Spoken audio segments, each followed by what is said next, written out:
കേരളത്തിൽ ഇന്നവരെ ഇറങ്ങിയിട്ടുള്ള, ഇന്ത്യയിൽ ഇന്നവരെ ഇറങ്ങിയിട്ടുള്ള, അല്ലെങ്കിൽ വേൾഡ് ഇന്നവരെ ഇറങ്ങിയിട്ടുള്ള അതിനേക്കാളും ഗംഭീരമായൊരു സിനിമയായി മാറിയേനെ രണ്ടാം ഊഴം. അത് ഒരു ചതിയുടെ വഞ്ചനയുടെ കഥയുടെ പേരിലാണ് ആ പടത്തിൻ്റെ റൈറ്റ്സ് MT സാർ എഴുതി കൊടുത്തത്. അദ്ദേഹം സിനിമയാക്കിയില്ല. അത് വീണ്ടും കോടതികൾ കുറേ കയറി ഇറങ്ങിയിട്ടാണ് ആ പാവം മനുഷ്യനെ ആ തിരക്കഥ തിരിച്ചു കിട്ടിയത്. ആ തിരക്കഥ ഇപ്പോൾ MTയുടെ വീട്ടിലുണ്ട്.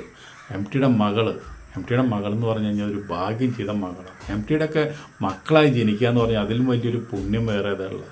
ആ മകള് ഇത് സിനിമയാക്കാൻ വേണ്ടിയിട്ട് ഇറങ്ങി തിരിച്ചിരിക്കുന്നു. MTയുടെ വലിയൊരു സ്വപ്നം സാക്ഷാത്കരിക്കാൻ വേണ്ടി മകൾ ഇറങ്ങുക എന്ന് പറഞ്ഞാൽ അത് വലിയൊരു അനുഗ്രഹമാണ് ആ മകൾക്ക് ഉണ്ടാവുക. MT സാറിൻ്റെ എല്ലാ അനുഗ്രഹവും ആ മകൾക്ക് ഉണ്ടാവും. എന്തായാലും ആ മകൾ ആ കഥയുടെ മുകളിൽ ഇരുന്നില്ലല്ലോ. ആ കഥയ്ക്ക് വേണ്ടിയിട്ട്, ആ കഥ സിനിമയാക്കാൻ വേണ്ടിയിട്ട് പ്രാരംഭ പ്രവർത്തനങ്ങളെല്ലാം ആരംഭിച്ചിരിക്കുന്നു. എന്തായാലും 2026 അത് നടക്കും. അതിൻ്റെ പ്രഖ്യാപനം വരും.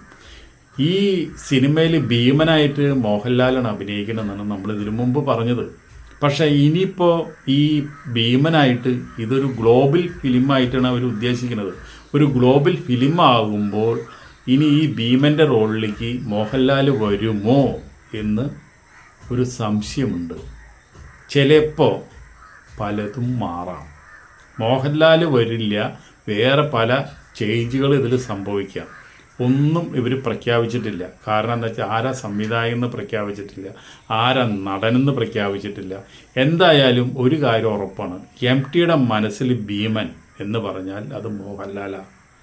അപ്പോൾ സോഷ്യൽ മീഡിയയിൽ മോഹൻലാലിനെ മാറ്റി എന്നുള്ളൊരു കിംവദന്തി പരക്കുന്നുണ്ട്. ഞാനൊരു കാര്യം പറയട്ടെ, MT സാറിൻ്റെ ആഗ്രഹപ്രകാരം ആ പടത്തിൽ വരേണ്ടത് മോഹൻലാലാണ്. ഈ MTയുടെ ഈ ഒരു വലിയൊരു സ്വപ്നം സാക്ഷാത്കരിക്കാൻ നിൽക്കുന്ന മകള് ഒരു കാരണവശാലും മോഹൻലാലിനെ തഴഞ്ഞുകൊണ്ട് ഭീമനെ, ഇതിപ്പോൾ ഗ്ലോബൽ പടമായാലും എന്ത് പടമായാലും പാൻ ഇന്ത്യൻ പടമായാലും മോഹൻലാലിനെ തഴഞ്ഞുകൊണ്ട് വേറൊരു നടനെ നമ്മുടെ MTയുടെ മകള് സ്വപ്നത്തിൽ പോലും ചിന്തിക്കില്ല എന്നുള്ളത് ഞാൻ നിങ്ങൾക്ക് ഉറപ്പ് തരുന്നു. ഇതിലെ ഭീമൻ മോഹൻലാൽ തന്നെയാണ്. ഇനിയിപ്പോൾ ഈ ഒരു സിനിമയിൽ അഭിനയിക്കാൻ വേണ്ടി മോഹൻലാൽ എത്ര പടം ക്യാൻസൽ ചെയ്യാനും മോഹൻലാൽ തയ്യാറാണ്, എത്ര സ്ട്രെയിൻ ചെയ്യാനും മോഹൻലാൽ തയ്യാറാണ്. മോഹൻലാൽ ഈ ഭീമനെ കുറിച്ച് ഒരുപാട് പഠിച്ച് അന്ന് ഈ പടം എടുക്കണ എന്ന് വിചാരിച്ചപ്പോൾ അന്ന് കളരി പോയി പഠിച്ചു. എന്തെല്ലാം കാര്യങ്ങൾ ഇതിനു വേണ്ടി സ്ട്രെയിൻ ചെയ്യുന്ന പറയാം. ബോഡി ഷേപ്പ് മാറ്റാൻ നോക്കി, ഇതൊക്കെ ചെയ്തൊരു വ്യക്തി അദ്ദേഹം. അപ്പോൾ അദ്ദേഹത്തിനെ മാറ്റി രണ്ടാം ഊഴം എന്ന് പറഞ്ഞൊരു സിനിമയില്ല. എന്തായാലും നമുക്ക് MTയുടെ മകൾ പറഞ്ഞ ഒരു സ്റ്റേറ്റ്മെന്റ് നമുക്കൊന്ന് കേട്ടിട്ട് വീഡിയോ അവസാനിപ്പിക്കും. തീർച്ചയായിട്ടും ഞാൻ പറഞ്ഞല്ലോ, അതുകൊണ്ടാണ് ഒരു ചെറിയ കാലതാമസം. നമ്മളത് ചെയ്യുമ്പോൾ ഏറ്റവും വൃത്തിയായിട്ട് ഏറ്റവും നല്ല രീതിയിൽ ചെയ്യുക എന്നുള്ളതാണ്. ആ എഴുത്തിനോട് നീതി പുലർത്തുന്ന രീതിയിൽ, ഒരുപക്ഷെ അതിനേക്കാളും മുകളിൽ നിൽക്കുന്ന രീതിയിൽ ഒരു ഗ്ലോബൽ ഫിലിമായിട്ട്, പാൻ ഇന്ത്യ അല്ല, അതിനപ്പുറത്തേക്കാണ് നമ്മൾ ആലോചിക്കുന്നത്. അപ്പോൾ അതിൻ്റെതായിട്ടുള്ള ഒരു സമയം എടുക്കും.